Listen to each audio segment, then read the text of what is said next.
Welcome to the Insider's Guide, the show where we explore how young people can break into exciting careers, whether that's in tech, sports, entrepreneurship, medicine, etc. Today, we're diving into the healthcare sector of the side, public service, along with community leadership. I'm Ahan. I'm Ashrit. And today, we're joined by Dr. Andy Sue, who's been an emergency physician for over 24 years and is also the mayor of Mountain House, California's newest incorporated city. Dr. Sue has served on multiple boards, founded Mountain House flag football, coached championship tennis and basketball teams, and helped transform Mountain House into a fully incorporated city. So whether you're interested in medicine, public service, or balancing multiple leadership roles, today's episode is for you. Dr. Sue, welcome to the show. It's great to have you. Thank you. Glad to be here. Perfect. So how this works, we're going to split up into different sections. Our first section is guest background and journey. So for our first question, let's go ahead and start from the beginning. So you went to UCLA for biology, psychology, and neuroscience, and then Emory Medical School, and you did your residency at Stanford as well. So was there a particular moment or experience that made you realize emergency medicine was the right path for you? Well, when I was at Emory, in medical school, you do different rotations, and the other rotations were, to me, kind of boring, and emergency medicine was exciting. Every day you see something different, and people are the sickest when they come to the emergency room, and you have a chance to make a difference in their lives. So, my rotation really helped me choose this field. Got it. Thank you. That's great to hear, Mr. Sue. So also you've been practicing emergency medicine for over 2 decades. What's one unexpected way being an emergency room doctor that has prepared you for politics? Well, they're very similar in that, both politics and medicine, you're dealing with people and you're dealing with unexpected issues and very fast-paced changes. So, medicine has really, I think, done a good job of preparing me for public service. That's great to hear, Mr. Sue. You also lived in Mountain House since 2004 and watched it grow from a planned community to California's newest city. Was there a specific issue or challenge in Mountain House that made you say, okay, I have to run for office? Yeah, I don't know that there was one specific issue. Mountain House was brand new, and in 2008, I was just kind of getting involved, and honestly, I was bored. I was bored of watching Netflix every night, and I wanted to use my skills and experience to help our community. So that's why I chose to run in 2008. Got it. Thank you for explaining that. So now we're going to go ahead and move in on to our main discussion. So our first section within that is building the community. So Mr. Su, you founded Mountain House's flag football in 2009, and it's Mhm. also grown to serve youth and adults across the area. So what was your vision when you first started, and how do you build it from ground up to a large community? Well, actually, so the story is that, but at that time, my kids were really young and they weren't really in sports yet. A lady named Susan Pattison actually wanted her kids to play flag football instead of tackle football because, the safety issue. So she called me and she knew that I was a good organizer. So she called me and talked to me for 3 weeks and convinced me finally to start this organization. Uh-huh. But once I get, into something, I put my heart into it. And I don't know if you guys know this, but flag football started with 80 kids in 2009. And within 5 years, we were up to 480 kids. And in addition to flag football, we also added youth cheer, the golf club, the tennis club in 2011 and 12. And then in 2023, we added the Mountain House Sailfish Swim Club, which is by far the largest club in Mountain House. We have, I think last year we had over 1,500 students and 300 swimmers. So Mountain House, the flag football nonprofit, which includes all these sports, has grown its revenue since 2009, 55 times. So, Got it. And to yeah. get into perspective, how many students do you think there are altogether across all these clubs that you founded? Well, in one year or over the 16, 17 years, over the 16, 17 years, these clubs probably have provided services for, over 5,000 kids and adults and their families. So, I think it's made an impact in Mountain House. It definitely has. So, moving on to our next question. So, you served as a community service district board for 16 years before becoming the city's first mayor. So, what was it like transitioning from being a district part of the district board to being a full-on mayor? And what were your biggest challenges? Yeah, honestly, people who understand that our district, the community service district, actually was the biggest CSD in California. In fact, we had probably 90% of the powers that a normal incorporated city has. So the transition from district to city actually was not as big as people thought. We added a few more services, gained a little bit more revenue.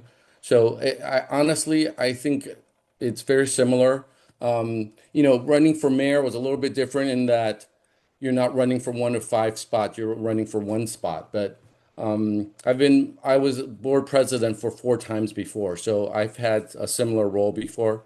So to me, it's not a big change. It's just a continuation of what I've been doing for the last 16 years.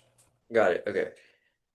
It's great to hear, Mr. Su. So you're also both a healthcare professional and now you're a mayor. What decisions have you made that required balancing medical knowledge with political leadership? Mm, I don't know that there has been a lot of cross from my primary job to the mayor position. Mountain House doesn't really have a hospital or, we have a urgent care, but there's no hospital planned. Um, I think some of the decisions regarding fire and EMS does affect the healthcare system, but I wouldn't say there was a lot that involved both aspects of my job. So, if we were to rephrase that question, how did you balance your time doing both at the same time? Well, yeah, everybody asked me, I'm a full-time emergency doctor. I'm a mayor. You guys didn't mention, but I'm also the varsity tennis coach for Mountain House High School, boys and girls, and I run flag football, golf club, tennis club, cheer, and the swim club. So how do I balance all this time? I always say it's fairly simple, actually. It's efficiency. I get up in the morning, I start doing work, and I do all the work until it's done. And I do this 7 days a week. One thing that I don't do, which people always say I should, is I haven't taken a vacation for 6 years. So, I just work constantly. But again, if you enjoy some of the things you do, it's not really work. I actually enjoy a lot of the things I do. It's great to hear. Dedication is definitely important. So, moving on to our last question for this section. So, on the topic of you being the leader for the tennis team, the coach, so you guys have won 11 league championships in 11 seasons. So, how did you apply the same principles that you made to make such a good team into building successful city? Actually, that your data is a little bit outdated, but I think we've won 13 championships now. 13. Okay. Wow. Yeah, and in fact, in addition to the 13 league championships, the boys and girls have won. The two tennis teams have won the only four sectional championships that the high school has ever won in any sport. Wow. So, how do we accomplish this? I always tell my kids we're going to outwork everyone. Hard work equals success in sports and in life. And, we are out there more than anyone and we work harder than anyone when we're out there. So, Thank you for sharing that. Definitely, definitely. So moving on to our next subsection in the skills that in the main discussion, we'll be moving on to skills that matter. So Mr. Su, you're juggling being a full-time ER doctor, mayor, tennis coach, and running community organizations. How do you manage your time across all these roles without burning out? well, like we said, like I answered a little bit earlier, I'm very efficient and I just get stuff done when I get up in the morning. There's no, um, what's the word, when people postpone and, procrastinate. I have every day I have a to-do list. I get up and I start working on the list and I get it done. And do I get tired sometimes? Sure, because it's a lot of stuff. But I also try to take care of my health and eat well and exercise and that's all part of being able to do a good job. Definitely. So moving on, obviously trust is crucial in both the medicine section and medicine field and politics. So how do you build trust with ER patients, athletes you coach, and constituents when they all have different needs? Wow, it's tr yeah, trust is important in all these jobs. Um, and ER in the ER, many times the patients you see are, the first time you've seen them. So, you have to it's quite a skill to develop that trust within the first 5 minutes. Um, there's a lot of things that we're taught to do, to sit down with the patients and, to introduce yourself and introduce the family members who are there. It's a challenge. Again, all these patients are brand new and they're all in pain or in stress. And, it's a challenge every day to build that trust. And same thing with coaching. A lot of new kids that I have this year, I just, stay consistent and with my direction and, the goals that we have. So yeah, it's trust is a constant process. Thank you for explaining that. So, moving on to our second to last section, which is the future of government and healthcare. So, given that you're also a emergency physician full time and also the mayor of Mountain House, where do you see these fields going on for the next generation? Do you see them growing, disappearing, staying constant? Where do you see it going? Wow, that's a hard one. The AI has definitely changed many fields, and it's definitely coming into the medical field. I'm not sure, exactly. It's hard to predict. Everybody thinks they can predict the future, but I like to live my life one day at a time, and uh, I wish I could tell you what the future holds in medicine and in the world, but some of these things, like I said, it's hard to say. It's truly unknown, right? Yeah, Yeah. that's true. So moving on. So as we all know, Mountain House is California's newest city and represents a unique planned community model. So what lessons could be applied to other communities and what should young people know about the local government careers? Well, can you repeat that? Mountain House is the newest city, and what can other communities learn from us? Yes, Mountain House obviously represents a unique planned community model. So Right. what lessons could be applied to other communities and what should young people know about local government careers? Wow. Two-part question. So the first part, again, it's been a 30-year process since, they started planning Mountain House. Actually, probably longer. So there have been many mistakes and things that, we can share with future communities, to do things better.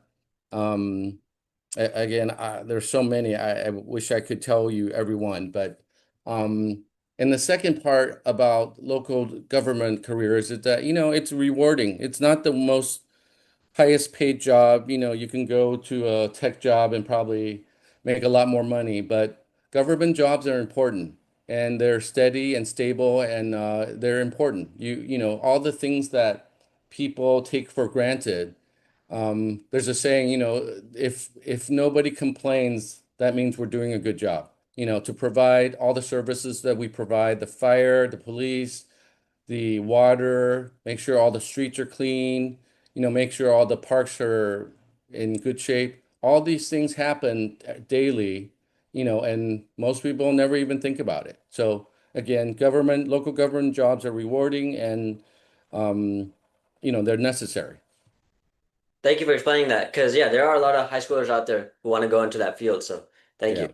So, moving on to our last section, subsection now. So, it's opportunities for high schoolers. So, if there's a student, a high school student right now interested in medicine or public service, what would you tell them to start doing right now in order to excel in that field? In high school, Yeah. Yes. there are kids that want to follow doctors in high school, and honestly, I think my advice for kids who want to get into these fields is that you don't necessarily have to do something in high school.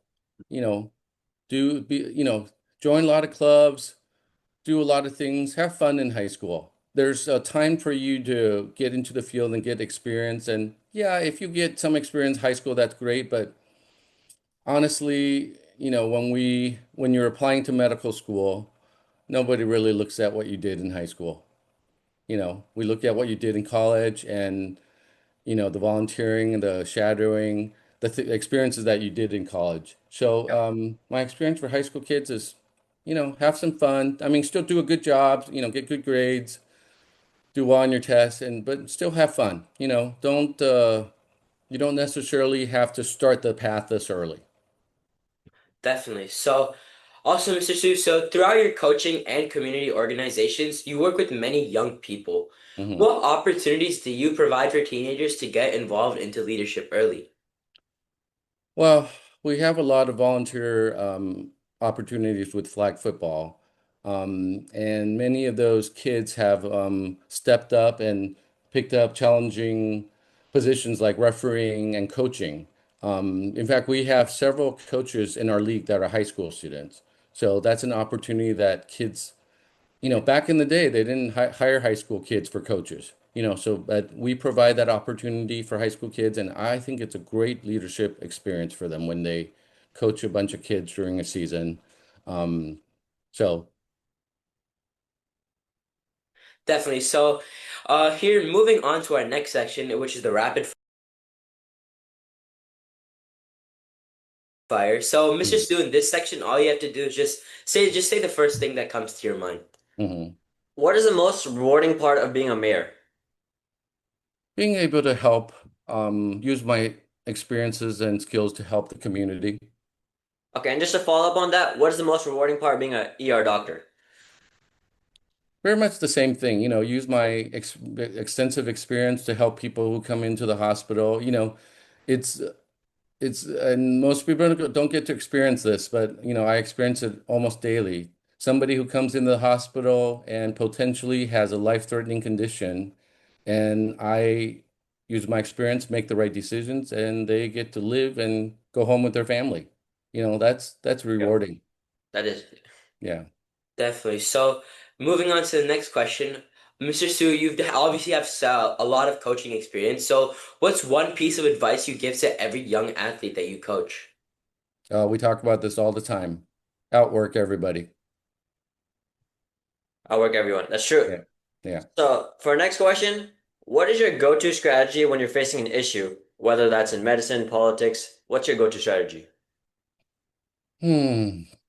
If something comes up, I take my time and consider all the options and choose the best decision. That's pretty much what you do in with every single patient that comes in, with every issue that I deal with as a mayor.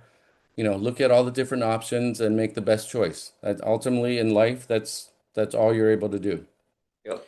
Definitely. So, if you weren't in medicine or politics, what completely different career would you pursue? Actually, my parents were in business and I always was interested. But when I went to college, I was 16 when went to college, and I was a very obedient Asian kid, and my mom told me I should go to medical school. So I chose medicine because my mom told me to. Okay. And then finally, last but not least for this section, describe your leadership style in 3 words. Um, I don't know if it's hard to say in 3 words, but I like to say I like to lead by example. Lead by example. Okay. Yeah. So, moving on to our closing thoughts and advice.